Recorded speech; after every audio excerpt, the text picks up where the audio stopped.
Hello there, people and listeners of the Hungry Podcast. Today I'm absolutely thrilled to welcome Sacha Lord onto the podcast. Sacha is the nighttime economy advisor for Greater Manchester. He was appointed by Andy Burnham.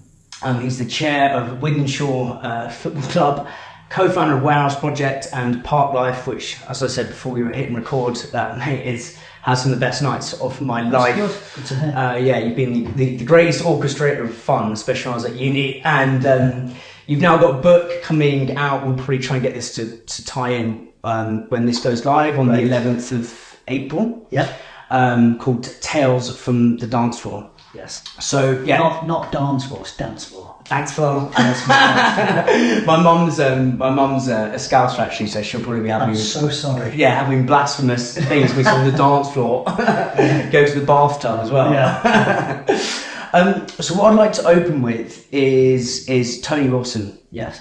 And I was doing a lot of research into kind of how this Madchester movement started in the late 80s. And I think I heard on a podcast you said there's almost like a Madchester 2 coming. It's happening. Yeah. I was speaking to Kim beforehand about, I really believe that's happening in food. I think the food in this city is wild. Not just food though, events. You know, if you'd said to me, even 5 years ago, Dan, if you said, look, you're going to have, and it's not everyone's cup of tea, but you're going to have the global Chanel fashion show in the Northern Quarter in Manchester, I'd be like, are you mad? We've just got the European NTV Awards been announced for 10th of November. Co-op Live, Europe's newest, biggest arena, is going to be opening again. It's a really exciting time. Yeah. Also, I went to a place last night. I was saying to Kim, the Blackfriar. Yes. It's like a pub. Yes. It's basically what a gastro pub should be, because it's an actual boozer and then an amazing restaurant on the side. They haven't tried to jumble them. And I was like, yeah, the service, the warmth of this city, the food.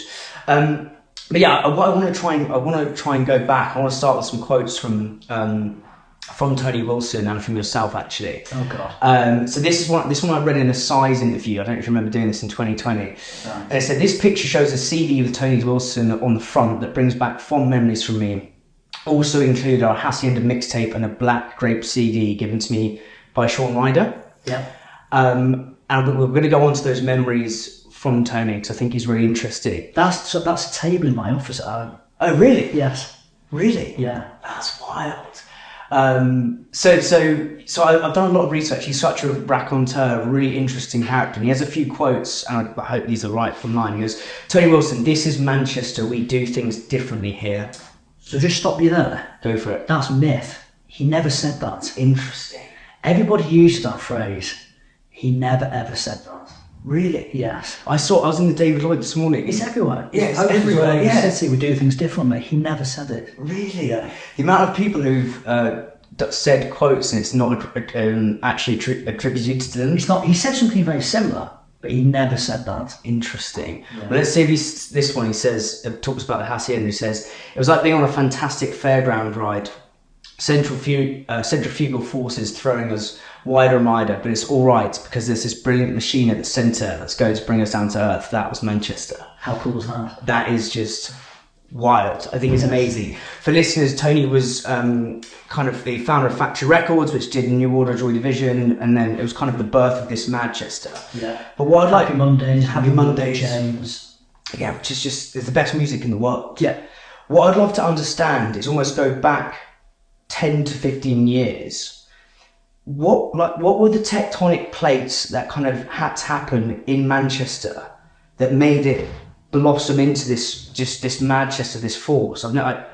So what triggered Manchester? Yeah, like what? Not yeah, but like even before, like was there a period of like maybe depression in the city? Absolutely. Like, yeah, what happened? I want to get into that. Yeah. It was. Can you swear on this podcast? Oh fucking hell! Yeah, there you go. Manchester happened because it was a big fuck off. That's what it was. Right. So back in that period, Manchester, not just Manchester, Liverpool, Leeds, Sheffield, was so bleak, grey and depressing. You got to talk about Thatcher. Okay, we were ignored. The north-south divide were huge. It still is massive. It is nonsense what's going on. But we were being completely ignored, so it was almost anarchy. We had to create our own fun. That was it. So we started to entertain ourselves, hence the bands that came out. you've got to reference the Hacienda. You know, when you went to the Hacienda nightclub, it didn't matter whether you were a student, whether you were a postman, whether you were a lawyer, whether you were a dentist, doctor, it didn't matter. You were all there under this one roof to enjoy the music. And it was your chapel. That was it, the place where you'd worship with the DJ. And that was the moment. It was just us having our fun because we were being ignored. We had to entertain ourselves. I love that it was our chapel. And I think as well, you've got to also possibly ignore, you can't ignore the fact that there was also the explosion of ecstasy. Now, that's the exact time. Can you describe the feeling of your first night when you walked into the Hacienda? What did that feel like? So this is in the book actually. The first time I'd heard all the cool kids talking about the Hacienda at school. The Hacienda is like the place. So I thought, okay, fine. We have to get suited and booted. So me and my pal turned up. I was wearing my dance suit, shirt, tie. And I'd ignored what everyone else in the queue was wearing. It was a big queue. Got to the front of the door and just said, listen, fuck off. You don't belong here. I've kind of looked around and everyone else is in t-shirts and jeans. So the following week, turned up in t-shirts and jeans. Got in. And there were 2,000 people. It was Acid House. There was 2,000 people doing the Acid House dance, arms in the air, properly going for it. The feeling was just warmth. Everybody was so lovely. It didn't matter that I was a newbie on the block. You were welcomed onto the dance floor. And I think it was probably only 6 months later we found out we were the only people probably not on ecstasy. Yes. What I've always found interesting, and we will go on to Tony Wilson because he seems like a super interesting guy, but is how you almost took those droplets of magic from the Hacienda in that period, and then you start the Warehouse Project. How did you sort of keep those bits of magic, but then also forge your own path and your own identity in the Warehouse Project? So the Warehouse Project came about because I had Sankey's. Sankey opened in 2000, 2006. And during that period, they made a film called, this really links into Wilson, they made a film called 24 Hour Party People. Steve Krieger. With Steve Yes, Krieger. yeah. And Michael Winsbos, the director, decided if he was going to do it, he'd do it properly. Obviously the Hacienda was closed. So he found a warehouse in Ancoats and he rebuilt the Hacienda brick by brick. And when I say brick by brick, it was identical. And he invited 1,500 people to come down to create a Hacienda dance scene where Coogan was walking around and there were bands there. And Coogan made his speech with DJ box and everything. It's fantastic. And I was there and I actually thought to myself, because the Hacienda never had a proper goodbye, bailiffs went in and shut it. That's what happened during the week. So no one had a final party. Why was that? What was the owed loads of money. Right. So okay, yeah. He didn't know the bailiffs were turning up. So that bit in the film is wrong, where it said they had that big final party. They didn't. It just got shut immediately. And I thought it'd be really cool, actually, to hold a proper farewell party back in the rebuilt Hacienda. Found out who the developer was who owned the warehouse, went back, contacted them and said, look, can we do this? Sod floors had been pulled down, literally the day after the filming. So we never got to do it, but when I turned up, it was a beautiful warehouse. It was just a massive empty warehouse. So I was like, well, John Major actually stopped warehouse parties with the criminal justice bill. And I thought it'd be cool to do the first one back in Manchester. So although the Hacienda wasn't there was still this amazing warehouse. And I went to the council and said, can I have the licence piece to do the first ever warehouse party back? And I think they thought I'd lost the plot and they just kind of played it. Oh yeah, of course you can, of course you can. But the nearest I got to actually putting it on, I then thought, shit, this guy's actually serious. He is going to do this. Got the licence and we did a warehouse party in 2003 called Tribal Gathering, because it was so raw. The sound system was brought on the back of trucks. It felt extremely illegal, although the police had fully licensed. That's what sowed the seed for Warehouse Project. And I got bored of Sankey's. 2006 started on Warehouse Project. Hey guys, thank you so much for watching this video. Honestly, means the absolute world to me. I'd be so grateful for a small favour, please. It is so hard running a YouTube channel. It is so bloody hard. If you please enjoy these videos, just click the subscribe button. More subscribers equals bigger guests equals better conversations, and hopefully you can learn more as you build your food and drink brand. Thank you so much. So let's talk about Tony Wilson, because he was a character. Just like, what was the first day you met him? What did that feel like, and what was his influence on you? First day I met him, I was with my ex-partner, Sankis David Vincent, and we were talking about putting an event on in the Hacienda. And What year was this? this must have been about 90. Well, I only put a few on with Sir David. It was a joint one together. It must have been about 97, maybe. And I remember it clearly because it was freezing, and they had an electric heater, bizarrely, on the desk. David was so animated, he shoved his pen into the electric heater and shook everything. So I remember it. But my other memories is he had this dog that was, what was it now? It's like those quite big purpley coloured dogs. Biorama. That's what they call it, Diorama. something like that. Yeah. Wiesner or something. And if you, I don't know why, I don't know what I did, because I love dogs. He hated me, and he bit me twice. But not even like a playful, like a proper bite. But yeah, he was just a man on a mission. And what's really interesting is, everybody talks about Tony Wilson, but when he was alive, and this is obviously pre-social media where you get your trolls and everything, he used to get trolled quite a lot because he was a hyper intelligent person. So if you first met him now and you were talking to him, you'd think it's a bit patronising. Some of these words he's using, like, Yes. but he was just hyper intelligent. He wasn't meaning to put anyone down or anything like that.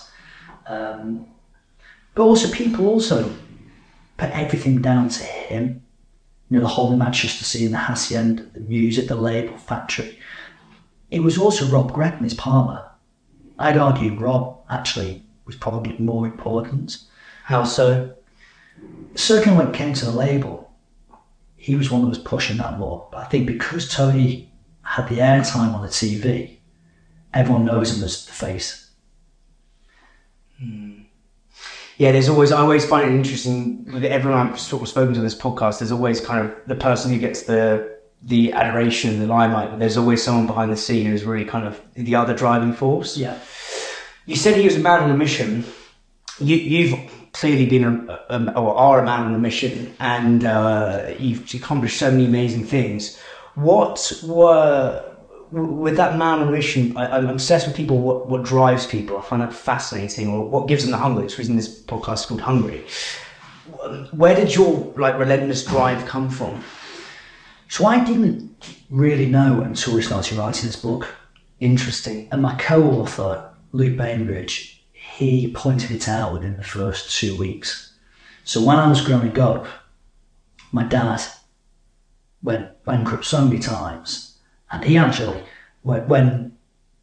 so my grandpa died, I don't remember meeting him, but he died when my dad was like 21, he took over the family's business, it was a textile business, so everything was handed to him.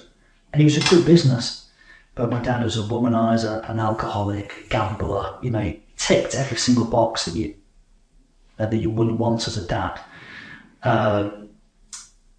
And I just saw everything go, you know, so much, he lose a lot to the extent that when he died, there wasn't even enough. He died when he was 52. There wasn't even enough money to pay for a headstone. And I think seeing that, I thought, that's not going to be me. So I'm just trying to fight back. And what was your relationship like with your dad? Was it tumultuous? Was it good? Not good at all. So I didn't speak to him 7 years before he died. Just the way he treated my mum, and just not a nice person. Yeah, it's interesting. A lot of people have that, who've had that kind of childhood. I listened to a podcast with Gordon Ramsay, called it the velocity of jeopardy, which I think is a really interesting way of saying it. It's like there's some hardship that can propel you forward. Obviously, he had all this stuff with like his football career going wrong with his brother. It's really fascinating. You talked about on a podcast this kind of Madchester 2.0. Talk to me about that.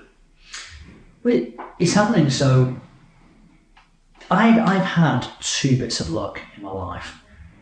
I always think to succeed, you can work as hard as you want, and that's probably 75% of it. I do think you need a bit of luck as well. My luck was 2 things: A, being born in Manchester, and B, being born in the year I was, because when I was in the 6th form, that was when we were at Madchester, and it was such an exciting moment. And you said it yourself, the food scene now in Manchester is phenomenal. It feels to me, I don't know whether you drove here, you got the train. You drove? Yeah. But you see the cranes and the skyline. It was crazy. Well, I went for dinner with my mate who lives near Salford. Yeah. Not far from the Black Friar. And we were working out last time I was there, it's 21 was the last time I'd seen him. So you've not seen any of the skyscrapers? It's wild. Yeah, this is crazy. But I just think I did an event with the co-op at part of this podcast is we help brands get into the retailers. Great. So I do a lot of work with co-op. Yeah.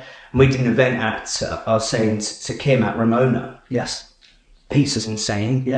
And then there's like a drag show going on. It's wild. It's like there's more. I think down south there's this kind of propensity to be quite uptight and snooty, whereas you come up here, it's super relaxed. I think we've always been like that though. Yes. And I think we're realising now, people in the north, much more in Manchester, Manchester and Liverpool are getting on better than they ever have before. So this is a stat that really annoys me, actually. Looking at the last 2 decades, there are only 2 city regions who have a net increase in openings with licensed premises. Manchester, 10%. Liverpool, annoyingly, 22%, which grates on me being a mank. But the rest of the country, London, you've probably seen that the chaos for the last couple of weeks where people are calling it out. They keep saying it's a 24-hour city. It's closing at 10:30. You can't get a pint. It's mad. And the price of a pint. And that's the obvious one, but it's just ridiculous. Yes. So there's a snootiness to it. With the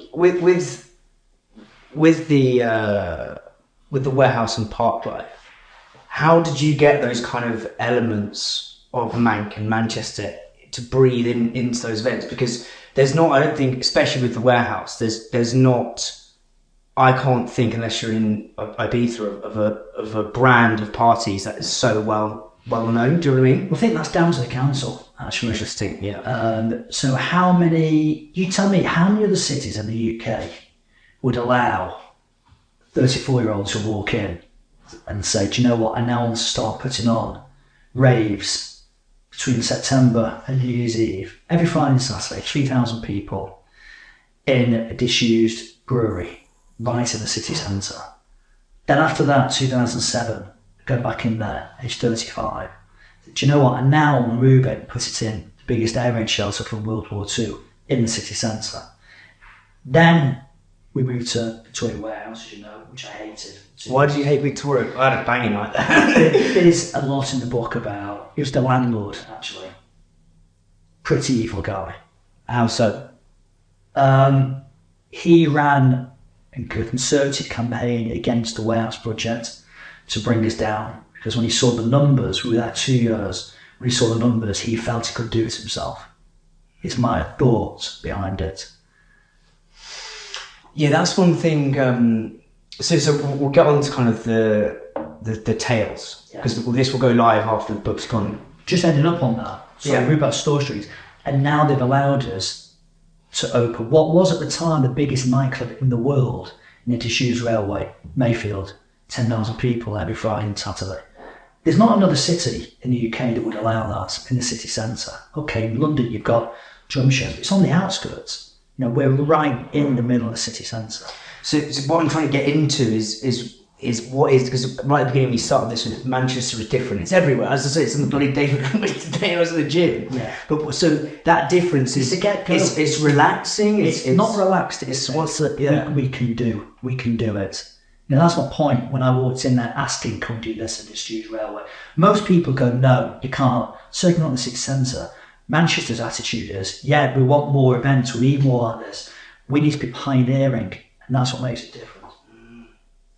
Yeah, I was going to add, because I think that if I'm diving deep into the well of Manchester, it's that we can do it. It's you see it with the bands, the Smiths, the Stone Roses, all the Oasis, all the amazing bands. This is my next door neighbour. Who? Johnny Marr. Really? Yes. Yeah. No way. Yeah. He moved in. I was like, oh my god, I can't believe it. Is that? Well, there's the Mars Guitars books there. Yeah. As I was setting up, I was like, that's. Yeah. No. So brought that in actually for him to get it signed. But a lovely guy. Really? Nice guy, yeah. So where are you based in the city now, or are you based further out? South Manchester. Right, okay, yeah. When he moved in, we stopped doing barbecues. I did once. The smell of meat wafting around. Yeah. No, that's amazing. And so it's this relaxed. I think it's, if I'm trying to get to the bottom of it, it's almost this relaxed. I think it's a relaxed. But then we can do this. Yeah, the amalgamation of two opposing forces. I think. Yeah. So I said at the beginning, what are the two tectonic plates that come together? It's this. As Kim was saying, it's this relaxedness, but then this fucking, we can do this. Do you know what I mean? I think, and you'll be able to answer this question. Yeah. Better because I was in the bubble, but I think we showed that during the pandemic when we were in tier 3 and they were trying to impose all these things on us, the governments. And Andy Burnham stood up and told them all to sod off. We're not doing that. And the way you saw my sector galvanise, the hospitality sector, we shouted louder, I think, than any other city or region. And that's what we do. We're gobshites. Defying. And also, I interviewed a guy called Rory Sutherland last week, really interesting marketing guy. And he said, he has like these weird things, right? And he said, humans are 90% chimps, 10% bee. And what he basically means is we think we're way more collective than we actually are. We're actually quite self-interested. And it's like we're talking about the individual versus the collectivism. I think Manchester's different, and ironically with the bee, is I think there's way more collectivism and like... I think so. Here, but you've still got that hard edge of like, we can do this. The moment I'll never forget that you saw that better example more than ever before was the arena attack, 17th of May 2022. The whole world saw Manchester come together, stand together. You probably remember the scenes. My mate was there. My mate was at the fucking gig. Arena. But he saw us come together and we looked after each other. And a bit like when I refer back to the Hacienda days when it didn't matter whether you're a postman, student, dentist, it was the same then. We were together, we looked after each other. In terms of the tales and the book, let's imagine like the tales from the dance floor, I said that right, right? If you could pick a tale, it doesn't have to be chronological order. Yeah. That could be, would you say this is a film, we could pick one tale that would be the opening scene for the movie, right? Yeah. What would you pick? And then bolstered onto that, like what Manchester-based song would you pick to be the opening scene of that film? Uh-oh, I have just discovered a secret weapon. Please, please, please don't tell anyone. This secret weapon helps you get listed, stay listed, and most importantly, grow. This secret weapon is being used by absolutely banging brands like Bold Bean Co., Perfect Head, Neat, Trip, and Cheeky Panda. No wonder they're absolutely smashing it. But look, are you ready to get your mitts on this secret weapon and absolutely smash it too? I am thrilled, so thrilled to announce our brand new podcast partner, North Star. What is North Star, I hear you thinking? North Star is a monthly subscription to an online platform giving you access to category data, category insights, anytime, any place, anywhere. It's basically the Netflix for challenger brands. It levels the playing field. Why do you need category data? Well, the first thing is making your pitch speak the buyers and retailers language is so important. It's going to help you unlock more listings, unlock deeper distribution with existing clients, back the right NPD and actually understand how your competition is performing. But the even better news, are you ready to rock and roll at your next range review? You no longer need to hire a full-time category manager. Instead, just parachute in North Star when your next Waitrose, Sainsbury's or Tesco range reviews coming up. They're your outsourced in-house partner. Save money. Their team will come in, they'll help you prep, plan and smash your next range review. I'm so excited to be partnering with North Star. Check them out in the episode description below. Delighted to announce the extension of our partnership with the wonderful Billy and Paul from Mackenzie Jones, but even more exciting, they have just launched a brand new brand as part of Mackenzie Jones called MKJ Ignite. MKJ Ignite is a recruitment firm which specialises full shebang, focus entirely on challenge brand space. They work with some incredible brands, Lucky Saint, Good Rays, Purdy and Fig, Hunter and Gather and Real Superfoods. They can support with your hiring needs across all levels, top to bottom, junior entry-level jobs, all the way through up to MD and CEO level. So if you're looking for a field sales stomper, a sales wizard, an ops guru, a supply chain sensei, you name it, MKJ Ignite can help you out. And look, if you're looking to wet your whistle, ignite your curiosity, then check out the poddy we recorded with them back in July, laden with wisdom, all about like do's and don'ts of hiring and like how to create the perfect job description. You will love it. I think the opening scene would actually be the opening chapter of the book, which is, so the opening chapter of the book was back in 1995. I get a call from Salford Gangsters. In those days, Salford ran Manchester. There were three gangs: Salford, Moss Side, Cheetham Hill. All kept themselves. The Salford ran the doors, and what went behind those doors, Salford was running that. And I got a call from them to say, I'm talking about drugs. So I get a call from them to say, meet us tomorrow, 3 o'clock outside Dry Bar. Dry Bar was owned by Hacienda on Oldham Street. So I'm stood there, 2 big 7 Series BMWs Saab, get in the back of the car. It's like, okay, here we go. So I'm in the back of the car, and they set off 2 cars driving around, and they handed me £20,000 in cash in a plastic bag. I'm confident it was an Asda bag, but that's irrelevant. Yeah. And anyway, they said, right, you're going to hire the academy on New Year's Eve, and here's 20 grand to pay for the rent and the flyers and those. Okay, you're going to do that, and then you're going to sell it out. You can keep 20%, we'll keep the balance. I was like, right. I don't even promote on you, by the way. So how old were you at this point? You were... So 23. Right, so okay. It's like, right, who's going to DJ? They went, you're going to DJ. I'm like, hey, I'm just like a student promoter. I can't DJ. What do you mean you can't DJ? You DJ last week at the Hacienda and sold it out. I was like, no, that's DJ Sacha. There's 2 of us, I've got nothing to do with DJ Sacha. At that point, they stopped the car through my house on the pavement, and they realised they got the wrong guy. So I think that's a good opening scene. And what song would you pick to go with that? So for that period, it would have to be a Madchester track. I think I'd go with 24 Hour Party People. By Happy Mondays? Yeah. That Hallelujah song. The mix. Yeah, I think it's John Carter would say. Yeah, I don't know who's done the mix of that one, but that Hallelujah, but the club mix of that. Yeah, is one of my favourite songs. Yeah, it's so banging. It's such a good song. And that's an amazing story of the kind of the dark underbelly of building everything you've built. Yeah. I read somewhere you got petrol bombed. Yeah, I did. Well, not me personally, but the club. Yeah, so what are those other stories that people won't see? Do you know what I mean? So the petrol bomb incident was when we were going to reopen Sankey's in 2000, and as I said at the time, Salford were running the doors, and whatever the doors they ran, they were running what was going on inside as well. It was pretty lawless. When you say running the doors, that means as in like they were basically shotting drugs on the... No, they had a security company. Right, with you. So they would get all security. Yeah. And they'd said to me, we want to do the door at Sankey's, and the police had told me when we were opening it, because Sankey's had been open 94 to 98 and got shut because of gang issues. Police said to me, there's no way you haven't Salford on the door. Not a chance. If you do that, we'll shut you immediately.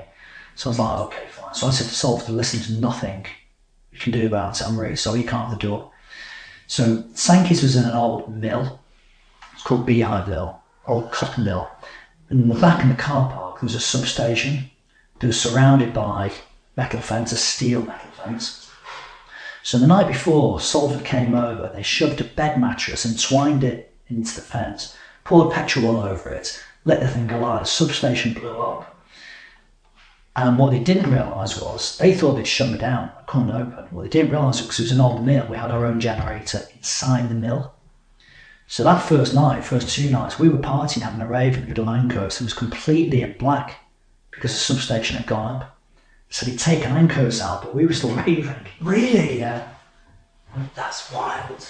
What, I listened to a podcast you did, I think it may have been Stephen Bartlett's actually, which was quite... Do you know what's weird about that? So I did that podcast in 2018. Yeah, started 2018.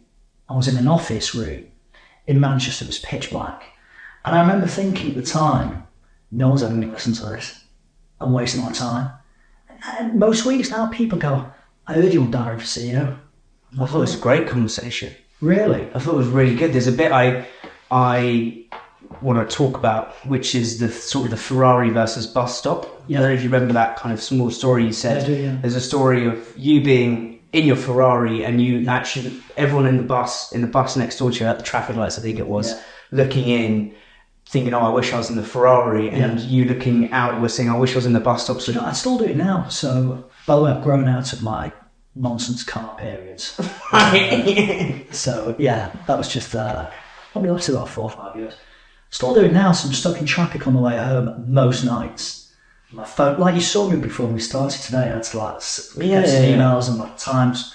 I'm pulled from pillar to post. So I'm always in the car, the phone's going, I've got to answer things. And then that carries on till pretty late at night, probably 9:30 or something. And then I start again first in the morning at 7 a.m.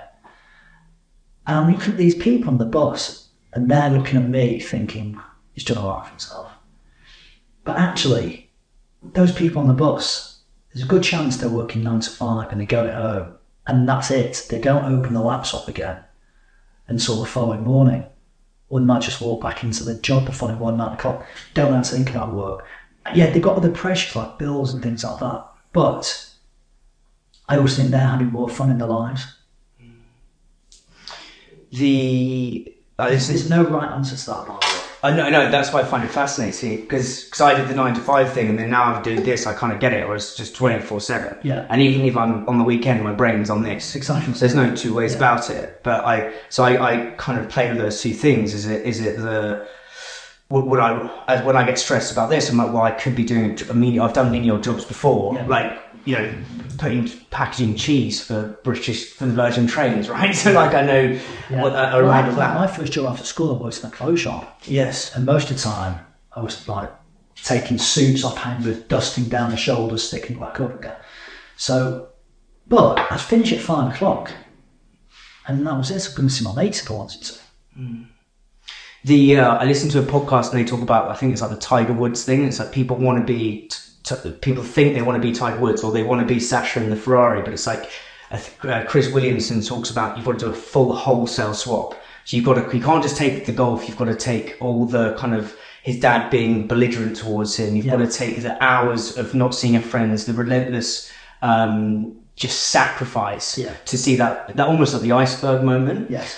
So you talk about being pulled pillar to post. What are the other things that people don't see that's hard about running everything you run?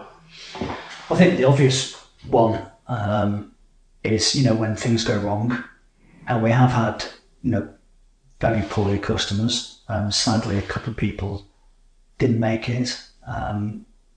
Most notably was Nick Bonney in 2013 at Petrol Warehouse that we spoke about.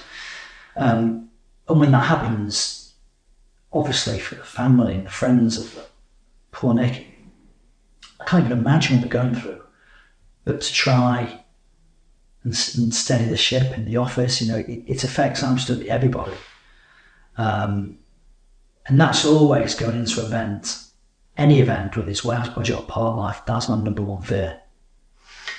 How do you deal with pressure? You seem to be able to deal with, from my research and just listening to some podcasts, you seem to have this ability to deal with pressure incredibly well. As you say, like, let's not beat around the bush. People go to Warehouse and they take drugs. They go to Parklife, they take drugs. There's always going to be that risk there, and I feel like there'd be a lot of pressure on that. How do you cope with that or manage it? It's hard. It is very, very hard, I'm not going to lie. But we mitigate as much as we possibly can. So I'd argue strongly, firstly, you're never going to stop drugs getting into it. Yeah, exactly. You can't, if they get into some strange race prison, it's a category A prison. What am I supposed to do in the field? Exactly. So, whoever says stop it, you're living in the past. So you're never going to beat drugs. So what you have to do is you have to educate. And I would argue strongly that the Warehouse Project has got the best facility around at any nightclub.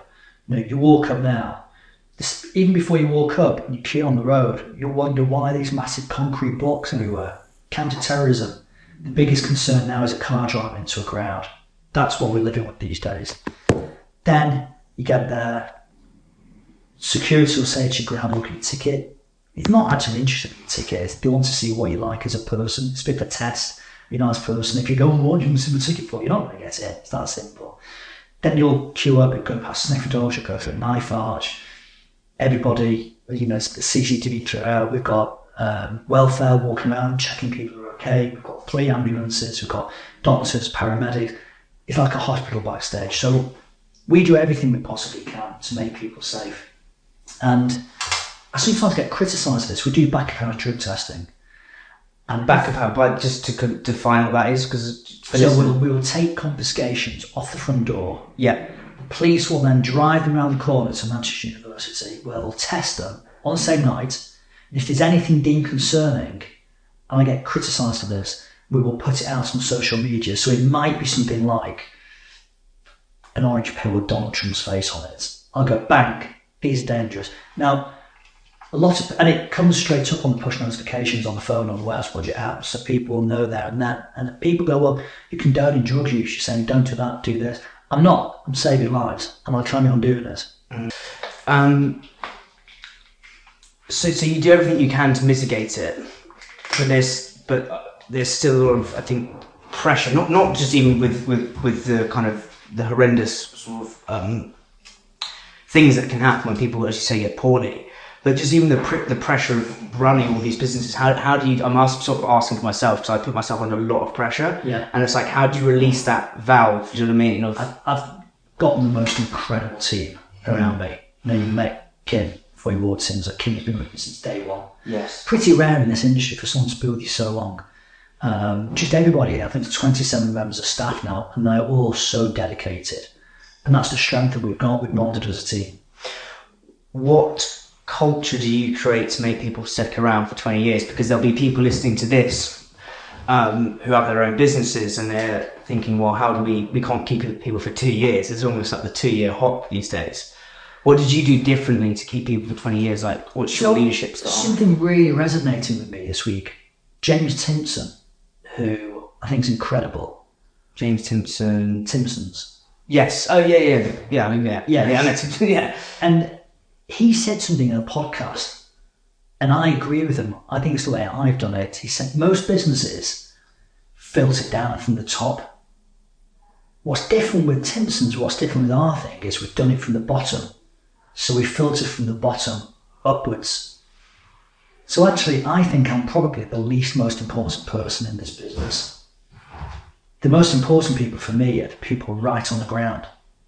So I think the person putting up the tent at Parklife is more important than me. Someone that's doing the catering at Parklife, more important than me, they're looking after the troops. No, I just come in and at the end of the day, might confirm, yeah, we'll pay this, pay that. But I think the people on the ground level are the army, they're the most important people. And how do you make them feel that they're the most important, and how do you, because that's two different things. Do you see what I'm saying? Yeah. Well, firstly, I know everybody's name. So when I walk on site, it doesn't matter who you are, you could be the techie, you could be the DJ, you could be the guy cleaning it, toilets. I know everybody. And most people know, and they'll realise this from reading the book, there's probably not one job there that I haven't done myself, whether it's stacking the bar. So I understand every single element, and I respect every single element. And there's just no hierarchy here whatsoever. And we're doing the podcast today with the door closed. That door's never really closed. It's always open. We just, when you've got the music beyond. Well, the music was on all. But was it? Yeah. Kim did say to me, she was like, "Do you want to turn that?" I was like, "Yeah, please." Yeah. Yeah, no, it's just because, as I say, what's fascinating is I've been in Store Street listening to, say, Jamie Jones, or I think it was Jamie Jones during in 2014, and I've been in this beautiful kind of warmth, as you say, this hacienda, really, this big party, but then understanding how that happens from your side is truly interesting. As we kind of talked about earlier, the bit about Warehouse being so different and such a unique brand versus everything else, like what would you boil the pillars down to? If you could boil it down to, like, these are things that we do differently, or like, okay, so I can't think of a party in Newcastle, I can't think of a party in Leeds. Well, firstly, what's different? We're only between September and New Year's Eve. So why was that? 30 shows. Oh my God, I am so excited. It feels like Hungary is finally swimming in the big leagues. I can't believe this. It's absolutely mental. But delighted to announce that Big Fish, yes, Big Fish, are partner of the podcast. Perry's been on the podcast 3 times. Listeners absolutely love it. Some of my most downloaded and cherished episodes of all time. But Big Fish are behind literally so many brands in your cupboard, in your weekly shop. Charlie Bigham, Year Valley, Tyrrell's, Clipper Tea, Goo, Rana. I mean, mate, the list is longer than the River Nile. But they also share risk and invest in brands that they really believe are a force for good. They're brands that they believe are going to be the next big thing, like Howder, the snack that gives back. But even more exciting news, Big Fish want to speak to the next wave of small challenger food and drink brands that are destined for big things, the raconteurs, the movers, shakers, buccaneering visionaries. So look, if you want to speak to Big Fish and just have a chat, get your brand in front of them, then drop me a message. My mate Louis from Local Beer, Amazing Beer, was in their office, aka La Fish Bowl, last week, chatting to Perry, Freddie and the Big Fish crew. So drop me a message if you would like to speak to them. Bohemi, our beloved sponsor, are helping build the fastest growing challenger food and drink brands. Look, if you're a small brand just starting out and need your first indie stockist, your first 100 stockists to wholesale, Bohemi are the platform to categorically speed that up. But if you're a big brand wanting to get bigger, Bohemi are also insane. They make field sales marble smooth, silky slick. They're just epic. Ollie's been on this podcast twice actually. They saw a 29% uplift in sales when using Bohemi to check major malt listings availability. Insane. 29% uplift by downloading an app. Insane. Lucky Saint, my boy Aaron Duff, who's coming on this podcast in a couple of weeks, he uses it to manage a team of 30 people, and they've, Lucky Saint, have unlocked 500 draft listings by using Bohemi. Look, you've got to get involved with this stuff. It's absolutely insane, and it will categorically change your life. It's just the sickest platform. I use it all the time at Islands. That stems from when I had Sankey's. They were the 3 months where you actually made money. It was business reasons. They're the 3 months where you actually made money. For the rest of the year, January's dead. February, like March, then you come into student exams and things. Manchester's got the biggest population in Europe of students. So they really affect you, the exams and stuff. So we then, right, well, let's just run September to Christmas. It's New Year's Eve. There's no point running the rest of the year. When you make money then, you lose it the rest of the year. So that's what we did. That was the model we set out. But then you break it down. So we take it away from 9 months. 9 months people wanting it. When's it going to come? When's it going to come? Then bang. But also, when you look at the 30 events, if you're into techno, there are 5-6 techno events with the biggest DJs in the world that you can't really miss. You know, they're absolutely, it's unavoidable. Same if you're into drum and bass, same if you're into house. So when you look at it as a formula, there's probably 6 different genres that lead into that.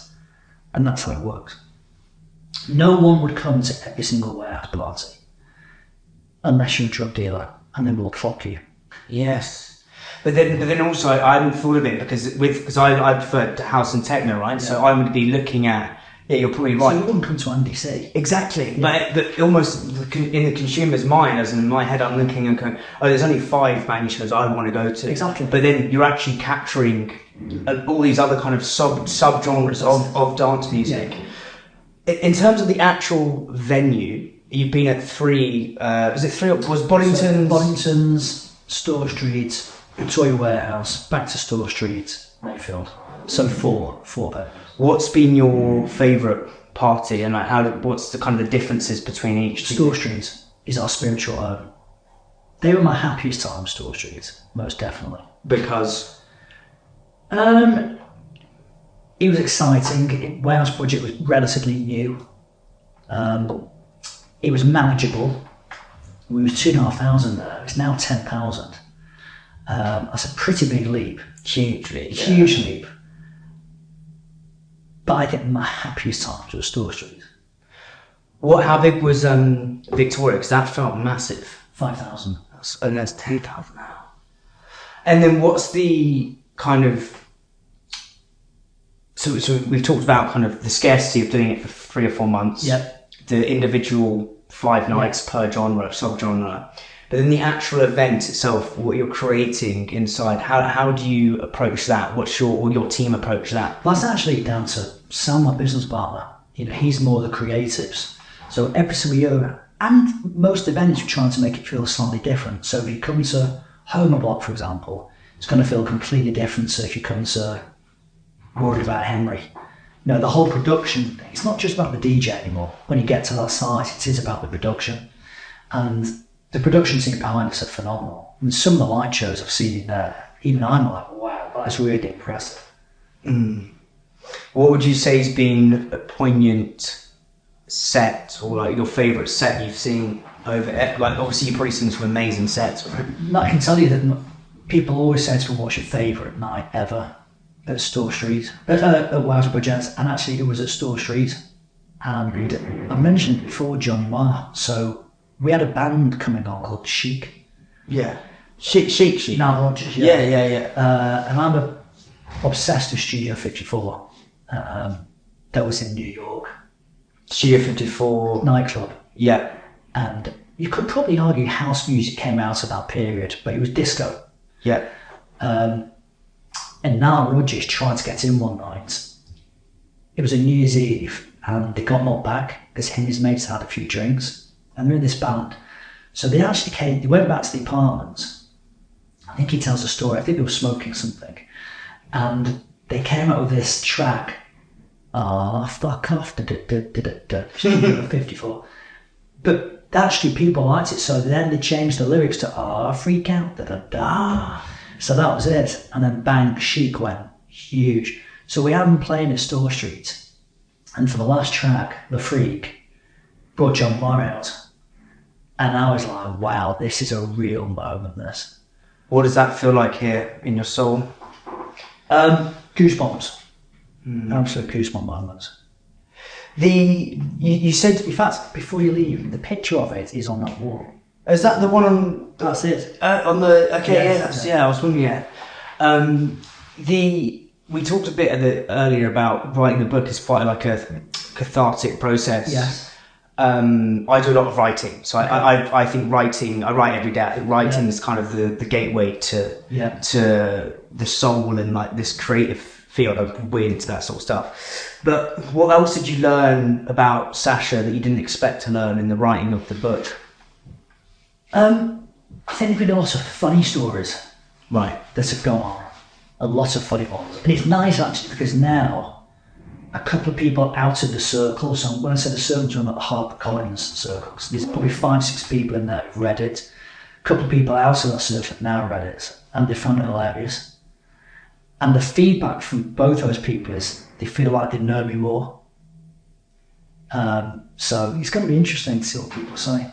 What are some of those stories?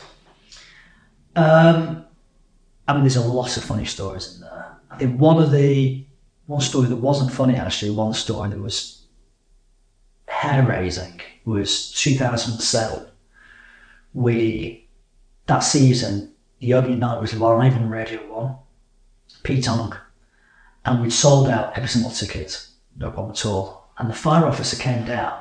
We'd sold 2,000 tickets. The fire officer came down and said, all your fire exits are on one road here, on Store Street. So if there's a fire on Store Street, you've got a problem.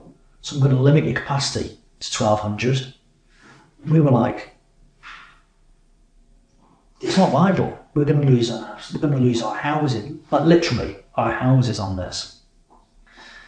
What's the solution? It's like, well, if you put fire exit through that wall there, then I'll put it back up to 1,800. It was an air raid shelter in World War II, so the walls were like 10 foot thick to start with. So I got in the car, went to see the landlord, who weirdly the lawyers had changed his name in the book. Don't know why.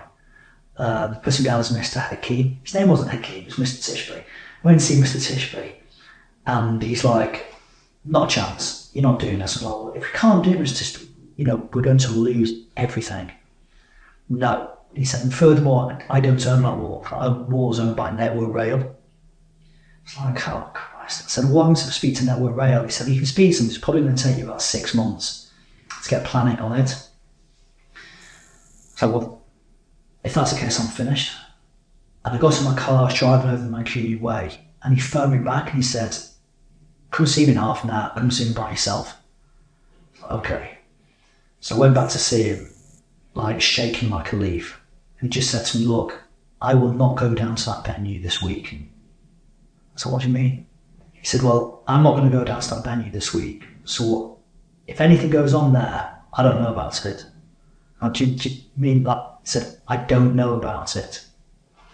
So at that point, me and Sam jumped in his car, a little green, mint green Mini at the time, and we found a firm in Salford that had a diamond tip. Why they had a diamond tip drill, I have no idea. It's Salford, and I'm not asking any questions as well. I was like, listen lads, we've got this 10-foot thick wall. We don't have permission to go through it, so we're going to have to do it because it's a car park during the daytime, Store Street. So we're going to have to do it from when it gets dark, like 8 at night, work throughout the night until 5 in the morning. And we were scarcely at the network rail because it's just below Piccadilly Station. Yeah, with a CCTV yeah. So we came up with this scheme where we put some Harris fencing up on the other wall, on the other road, on London Road, with cameo netting. And for 3 days we didn't sleep. And these guys went through the wall. And he's still there now. There's an exit. And there are fires that came down. It's like, I can't believe you've done that. That's wild. Yeah. And so if that exit wasn't in place, the whole thing was kaput. 2007, the Warehouse Project was gone bankrupt.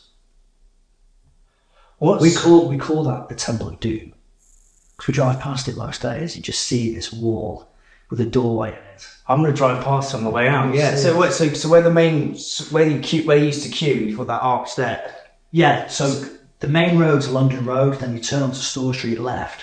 Main road coming down from Piccadilly. Yeah. There's a bit of pavement that's set back, and you'll see it. There's 2 bronze statues either side of it, and in the middle is this massive fire exit door. Never had permission. This will help a lot of listeners who've got businesses and trying to scale. Or there's always problems. And what is your approach to problem solving? Because it seems like there's always been a few dropped along the journey. Whack-a-mole. I think there's always going to be a whack-a-mole in every business. But when it comes to problem solving, I think it's partnership, the whole team. Not one person should be arrogant enough to think they know the answer. I'm still making mistakes now on a weekly basis. And I think it's good to fail and make mistakes if you can understand that every time you fail, it's helping you towards success. If you keep making that same mistake, then you're not winning. But if you fail and you understand why you failed, but you don't make that mistake again, every single time you're bettering yourself. The partnership thing is interesting. You talked earlier about we don't build it top down, we build it bottom up. I think that's a way more horizontal way. It is a horizontal way of doing things. The partnership piece with problem solving is that as well. On paper, I totally get it, but in reality, I've been in meetings where things are going tits up. Someone is jumping in. Yeah. Is there an example other than the far exit of where you thought, fucking hell, like, are we going to get through this? And how has the partnership thing worked to solve that? Maybe a Parklife or...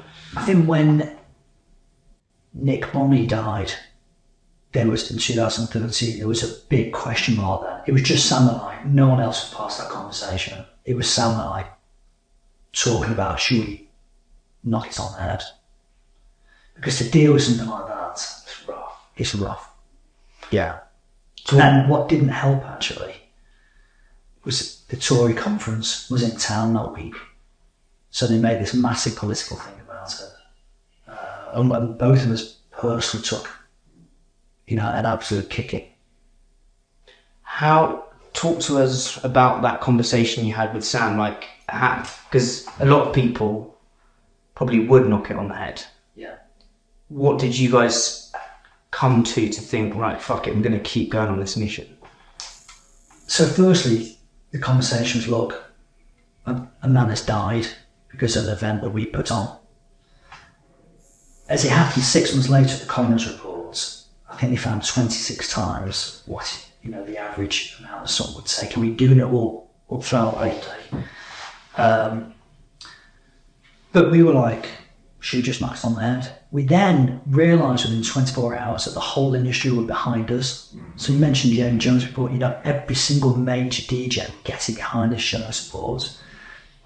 And we realised at that point that if we stopped Warehouse Project, everyone just started going somewhere else. And we still feel, as I said before, we're one of the safest places to go to. So with that in mind, we went on the whole thing about, right, let's educate. This is it. We're going to start championing this now. And that's what we've done to this day. Yeah. Even last year, 48 hours before back-of-house testing at Parklife, that we've done for 10 years, by the way, Sacha Lord came in and said, we're going to now ban back-of-house testing on signs at festivals. Why would they do that? That's wild. Honestly. And we had no testing last year. And I don't know if you saw it, but I went on a campaign. I saw on social, The roof from houses. As it happened, when's this podcast out? We're going to try and get this to go live on around the same week of your book. Great. So we can get it to I think I can say it then. If not, we've got an exclusive one. But I've got it back. We are testing back in house again. How do you, because one of the things I find super impressive about you, Sacha, is this ability just to, what you said at the beginning, it's like this we're going to do it attitude. Yeah. You embody that literally. I think a lot of people but could garner a lot of resilience in what they want to do. I think that's a massive thing you want to do. How do you actually go and get it back? Like, what do you say? Is it your energy? Because you've got a lot of energy. Like, do you know what I mean? It helps because I have a bit of a profile. That the press jumped all over it. And literally, I was on holiday, my first 4 days of a holiday.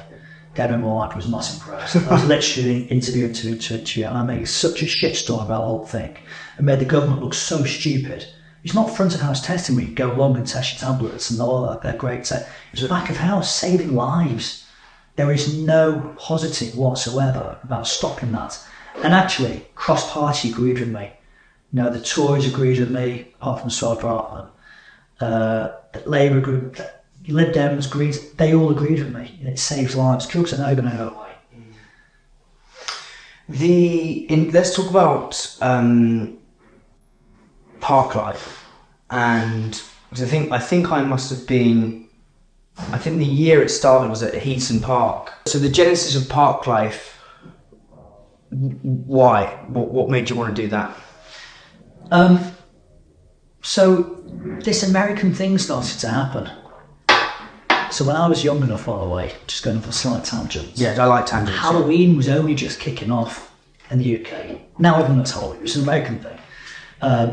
But students started to talk about proms all of a sudden. An end of year prom. It's like a new thing that's happened. And we realised there wasn't really a big end of year party for students. There was this thing called Mad Ferret in Plattfields that was kind of alright, but it wasn't really making much money. The second year they were screaming out for money, they wanted people to invest. We thought it's a good site. Well, you were owned to Park, weren't you? So Plattfields is right in the middle of student village, heartland. And we thought, let's do an end of year prom. To begin with, it was just one day, 20,000 people in Plattfields. And that was it. And now it's 2 days, 80,000 people a day. Biggest metropolitan festival in the UK. What's changed, like if you were to look at kind of how you've changed in this journey? Because I think everyone has the opposite. There's the journey of the business and the journey of the founders. There's two evolutions happening there. Yeah. How have you changed since Plattfields in 2012, 2013? I think certainly my hair's a different colour. And it's shorter. I've had some shocking haircuts. I don't think I know. So I'm at the stage now where I'm not embarrassed to say that I've done okay for myself. I don't have to worry about paying the lecky bill or how much a holiday is going to be or anything like that. I live a good lifestyle. But I think now at the age of 52, it's very important that I allow people who want to get into this industry, I give them a helping hand. And that's why my wife and I now, so we've now got charitable status. We've started a foundation, Sacha Lord Foundation, which if I can help kids who are, when they were 17, 18 like I was, anxious about what they're going to do with their lives and everything, bring them into this industry where there's no barrier whatsoever. And I've got 2 years in an A level, didn't go to university, but I've managed to co-found Warehouse Project and Parklife and be the nighttime economy advisor for Greater Manchester. And if you'd asked me that at 17, I'd say you're mental. That's never going to happen. So there is no barrier. So if I can now spend my latter years helping people into this sector, to this industry, and that's what I'm going to do. What are some weaknesses you're trying to work on right now? Life balance, I think, is a huge weakness. I got married 2 years ago, and I don't have great life balance at all. In what? So as in just you? Well, things like when I'm working till like 9, half 9, maybe finish at 7 would be helpful. Pay a bit more family attention. Yeah, I think a lot of people I speak to, because it's really interesting things. I think to begin with, you need that constant work. Yeah. But then it's always as you get older, then the balance comes. What's one truth, I ask this to all guests, what's one truth that you staunchly believe that most people would disagree with you on?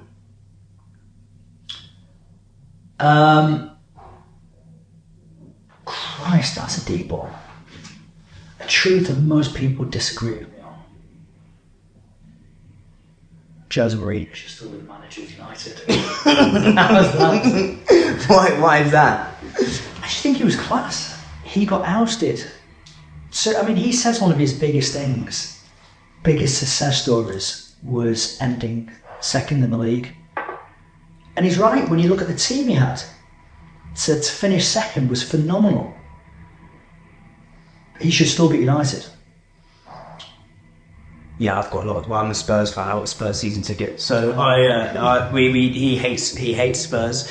In terms of say business in life, other than Jose Mourinho, what's one truth that you believe most people disagree with you on? I don't really disagree, but look, I've worked my absolute hardest to get where I am today, and thrown everything at it. And I'd like to think I've made happy memories along the way. I hear stories about people who've met in Warehouse Project and now married and got kids. I get stopped in the street with that story, and I love that. So if when the day comes and they bury me, people remember me for making memories, and that's quite good. And also having on my grave, by the way.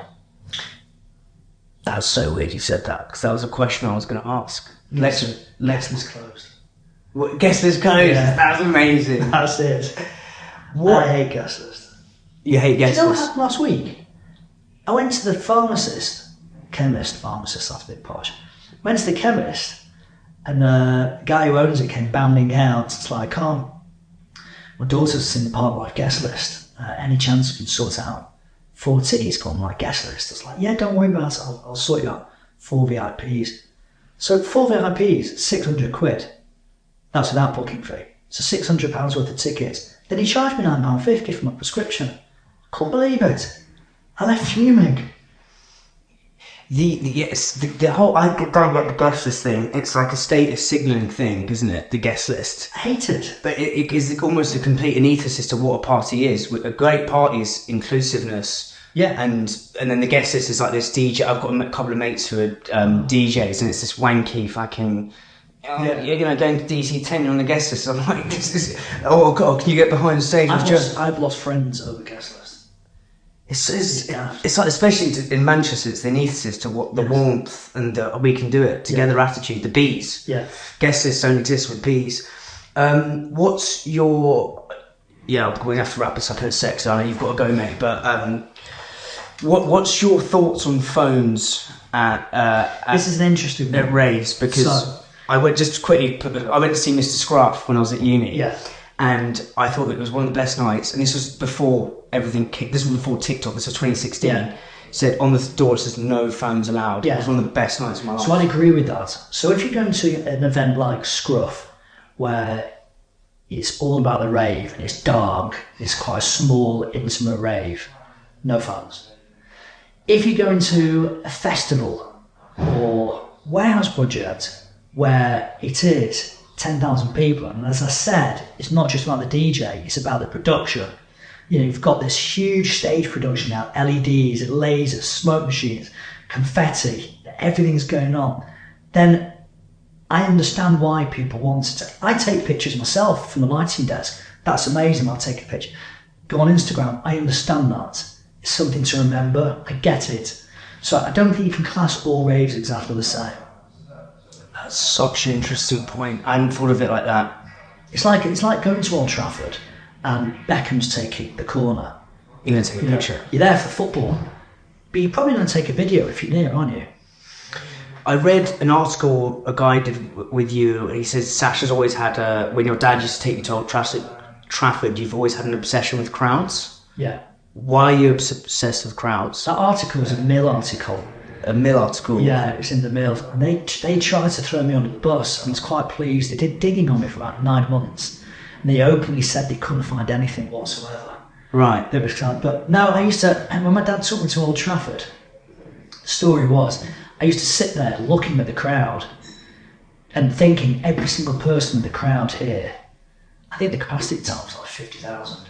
Everyone here probably wouldn't miss 50p. If they dropped 50p on the floor, probably not. It's not going to break them. So if everyone here could give me 50p, that'd be great. Every time I get to the football, £25,000. And I just started thinking like that. So do you think in terms of the not completely, but more in terms of the business, when you piece Warehouse together, are you looking at it in terms of the business and your co-founders looking at more of the Definitely. Yes. So what is the business of a great we may have to continue this part on Zoom, but what's the business of a great rave in your, like, how does it work? In terms of numbers? Yeah, numbers, and also just because events is such, well, the case in point, drilling the thing, you know, it's a gazillion moving parts. What's the numbers behind it, and how do you make it work? Like, Sam and I are chalk and cheese. So Sam books the DJs, deals with the creatives, puts on the party, and I make sure we don't overspend. That's how it works. Where do most people who put on parties overspend, do you think? My problem with most promoters is the fact that most promoters I see are sat backstage, sipping champagne, being the big guy out, thinking, oh, this is it. You're at work. I've never had a drink at work. Ever. Not on one event. You know, if you were, I think Roy Keane said this, if you were sat at home and all of a sudden you saw the postman walking down your drive with a can of beer in his hand, you'd be like, what are you doing? You're at work. And I said, that's my biggest issue. What, final two things, Sacha, and I'll let you run because I know you've got stuff to sort. So we talked, you said luck, you said, so I always got this thing, right, see, I could line up 100 people on that road right there. Like, take luck and hard work, 100-hour weeks out of the equation, right? They're not all going to reach the levels of Warehouse and Parklife. Yeah. What was the 1 or 2% difference about you? Like, the way you viewed things, the way you acted, other than work and luck? Just never gave up. Sam and I never gave up. And you'll read it in the book, there were so many obstacles that came our way, but we found a way around them each time. Let's leave that there. We can maybe talk about some of those obstacles at another point and link it up, because I know you've got stuff to do, mate, but I really appreciate that. No, I'm so sorry you've not got 90 minutes. No, it's all good. It's all good. It's all good. It's all good. Hi guys, super quick one. So excited. Look, for years I've been badgering on about Hungry the podcast. You're probably bored to death. Thanks for putting up with me. But Hungry is also an agency, and we look after one amazing brand called Islands Chocolate. We've had a great time over the year. We've won listings at a load of wholesalers. We've won Milk and More. We've got our first grocery listing coming very soon, which is very sick. But what I'm thrilled to announce is Hungry is merging with HC Consulting. My boy Harry Clark and his wonderful team, he's an absolute G. They do brand strategy, new business and account management. But why I really love working with Harry and why we've got on so well over the last couple of months is Harry was actually the founder of the boozy isolate brand Pops. So he's been in the trenches, he's grafted his face off, he's had the sleepless nights, he's had the turmoil, he's had the triumph, he knows what it is to be a founder, he is a founder. And he's got a proven track record in grocery and out of home. Holy moly dips, the gut stuff, Savile drinks, Remio gelato. So if you're a brand and you're stuck, you're looking for like new business help, you're looking to scale, drop us a message, we'd love to chat. Thank you so much. Back to the old episode. Yeah, let's jump in. We only need literally 20 minutes. I appreciate you doing this. What I basically wanted, what we didn't kind of get time to touch upon is some of the, so we touched on two tales which I thought were fantastic. The one going through the wall was brilliant. I thought that's a great lesson in just persistence. What I wanted to do was tease out some other tales, and then what I'm going to do is I'll cut them up into some clips which we can then spread out on social during the week of launch. So it'll only take a few more minutes. So I think out of all the tales, I think the first one I'd love to kind of start with is, as I said, the tale of drilling through the wall at Store Street. Unbelievable lesson in just dogged persistence. What tale would you say has taught you the most about creativity and looking at a problem from a completely different way or a new perspective? I always think if you're told something is impossible, then that's complete and utter nonsense. You know, there is always a solution to absolutely everything. And I think one thing that springs to mind is the first year, 2006, when Warehouse Project started, and the noise was leaking from our roof into Strangeways prison. And the governor of Strangeways went on record to say that because of the Warehouse Project, we were solely responsible for a drug spike in the prison because the rave music was bouncing off Strangeways prison walls. Our environmental health gave us the heads up that they were going to serve a notice, which would mean that, in effect, he would shut Warehouse Project down. They had to serve notice when a problem was caused, i.e. they had to serve notice when the event was on, and they could hear it was causing a problem in Strangeways. And that would have been the end of it. But we found out that they actually had to serve, my lawyer told me they had to serve notice on a director, meaning me. They couldn't just walk up and give it to a member of security or give it to the DJ or a member of bar staff or management. Had to be a director. That was the law. So what we did was, behind Boddington's, where the first year was, there was quite a large wall. And we put a long ladder up against the wall. And the plan was, if environmental health ever walked on site, I'd sprint to the back, go up to the top of the ladder, and where I'd park my car on the other side of the wall, then just drive off. That's what, now, we never actually had to go that far. We know they were parked outside because we saw them. We saw them there with the paperwork. But fortunately, then we never came to that. But that's problem solving. That's not just being told, yeah, we can shut you down. Well, okay, well, you're going to have to find a way how you're going to do that. I love that. Gang. I think that's the ladder over the wall is a metaphor for so many, solving so many problems. What tale, I think, I've got a bit of a weird obsession with, I've been reading a lot about Japanese samurai. Fuck knows why, I just have. And they have a lot of principles, which I find are really interesting. I think there's a lot of parallels to founders and entrepreneurs. I actually kind of think founders are kind of modern day samurais, but I'll leave that there. But I'd love to know, one of their phrases is they talk a lot about kind of self-discipline. I think if you want to do anything, self-discipline is tantamount. You're in a party scene where there are probably a gazillion, a whole panoply of different kind of potential distractions. What kind of, let's talk about maybe a tale to illustrate this, has been a moment of where you've just been so militantly disciplined with yourself. Well, I thought, I've said this to you before, I've never ever worked and had a drink. Yeah. And you're right, in my industry, there are so many temptations. Alcohol, the opposite sex. There's so many temptations, but I'm there to work. It's my job. It's my living. So, I see other promoters tempted, and ultimately, after a while, they don't succeed. I think we said this last time, and I know Roy Keane said it. If you were sat at home and you saw your postman walking down your pathway to put a post through your front door, but he was holding a can of Heineken, like, what are you doing? You can't drink at work. So it's exactly the same for me. Exactly the same. But how do you stay disciplined is I suppose what I'm trying to dig at, because it's I get like you have to be disciplined, and on paper discipline is easy. You know, we could line up 100 people, but to actually stay disciplined in the moment is a different beast. And I think there'll be founders listening to this who could be tempted to the pub, tempted to X, Y, or Z. But how do you stay militant? How does Sacha stay militant? So I think my whole life is quite disciplined. It's actually pretty boring, to be honest. So every morning I do my 1 hour, 10 minutes power walk. That's where I get my key calls out of the way. Every evening, 6 till 7, gym. And I'm just quite militant with and I will never break that. You know, I will never, ever, if I don't do that, I beat myself up.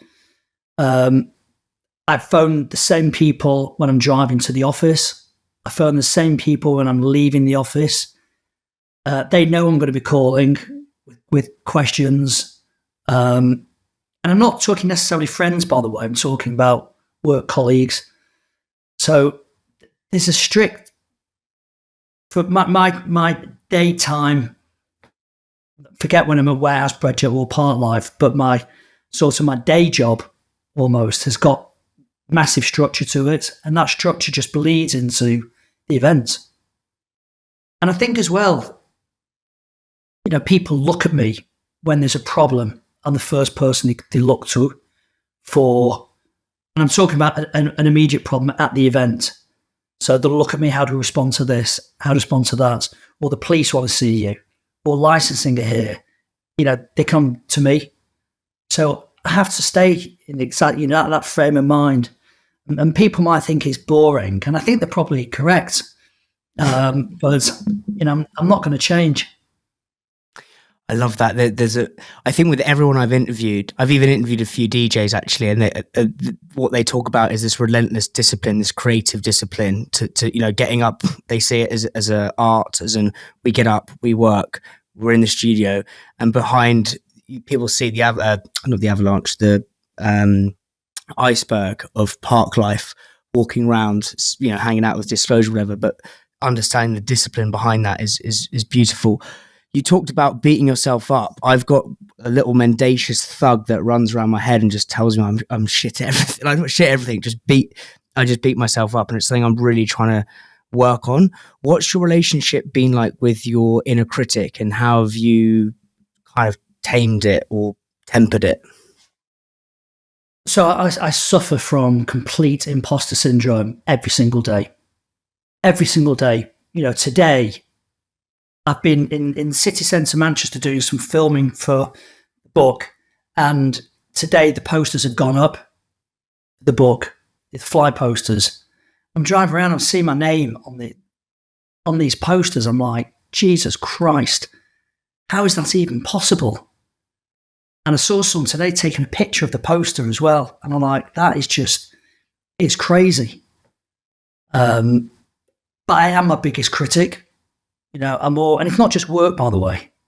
You know, my wife will probably tell you, so when we're going out, you know, am I dressed okay? You know, just tiny things. I always want to be my best with this book. I want it to reach as many people as possible. And if I don't achieve, that's like selling tickets. You want to sell as many tickets as you can, put on as many events as you can, entertain as many people. Always pushing for that.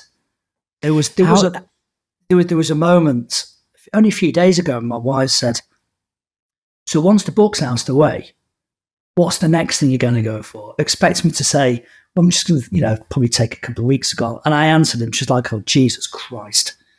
What's the next thing, if you don't mind me asking? Well, I've launched a charity. It's got charitable status, the Sacha Lord Foundation. And the foundation is to help kids in Greater Manchester, aged between 18 and 24, who, like me, didn't succeed at school and want help into events and hospitality. So that's it. And myself and my wife are going to head the charity up. So that's the next thing that's coming after the book. I want to talk about another Japanese kind of samurai thing. Ignore me. But one of them is loyalty and respect. And you've obviously got Sam as your co-founder now, and I know you talked about you've talked openly about David Vincent. I even think you talked something about on Twitter about it. You've had your ups and your downs in the past. I think you put that on Twitter a while back. Yeah. You guys, I'd love to, because I went to Sankey's loads. I went in 2013. I was at Viva Warriors in Sankey's in Ibiza.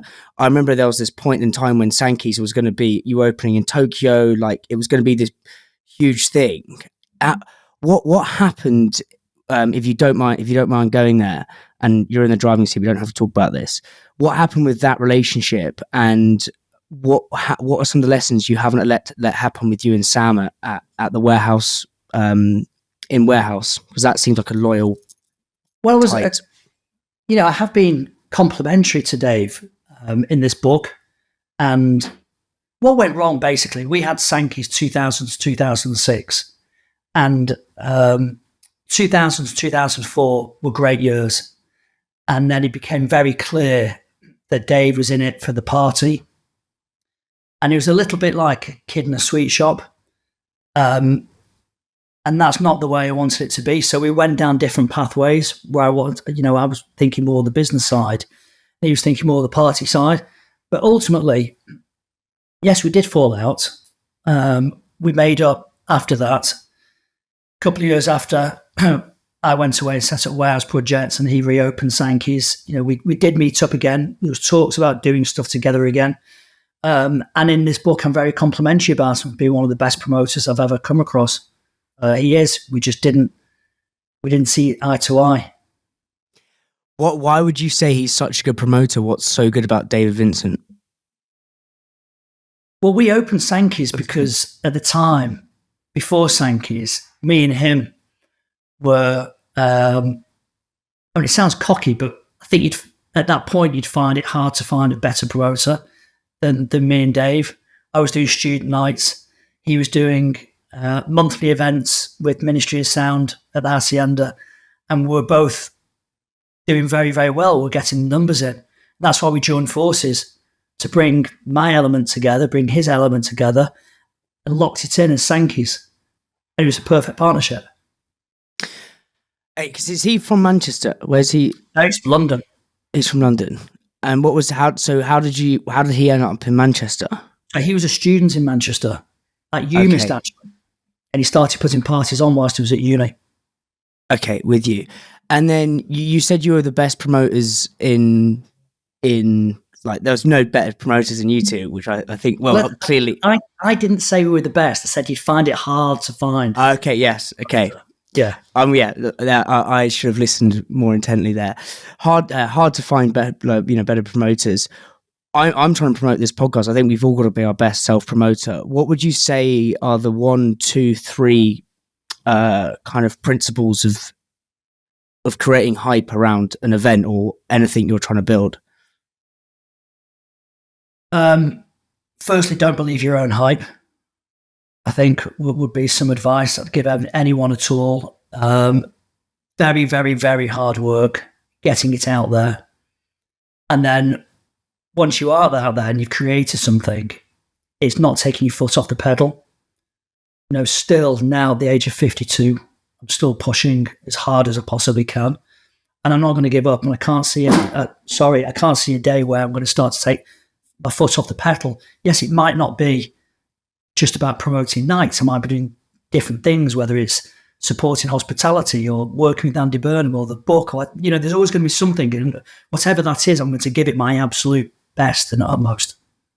That's definitely what I saw when I met you in Manchester, was just your relentless work ethic still. Like I thought, you'd be at a situation where you could kind of absolutely not take your foot off the gas, but not be, I thought, you could kind of do what you want, but you came in, you were just grafting, as you said, pillar to post. We're now doing this, it's quite late into the evening, which I'm super grateful for. But I love that as an, even when you get there, keep driving. You said, don't believe your own hype. Is there an example? What do you mean by that? I find that tickles my curiosity. Promoters, so many times I've seen promoters believe in their own hype, because all of a sudden they're putting events on, and I can tell them the reason why people are hanging around them is because they want the free guest list and the free drinks. And all of a sudden you're surrounded by all these people that want free guesses, free drinks, and they're all telling you that they're your best mate and everything. But there'll be a day that comes when you stop doing that and they all fall to the wayside. So don't believe your own hype. I never have. I think you'll find it very, very, very rare you'll see me backstage speaking to people. Yes, I do put people on guest lists, but it's not to hang out with them on a night out. As I said, I'm there to work. Final question, mate, then I'll let you run. So there's a question I ask a lot of guests, and there's a book I love. It's a Stoic book called The Obstacle is the Way by Ryan Holiday. I don't know if you've heard of it. Really interesting book. And it's basically, I all believe we've got this insurmountable obstacle that retrospectively is the way forward. I'd love to know, out of the tales, and I know there's I think a lot of these intertwine.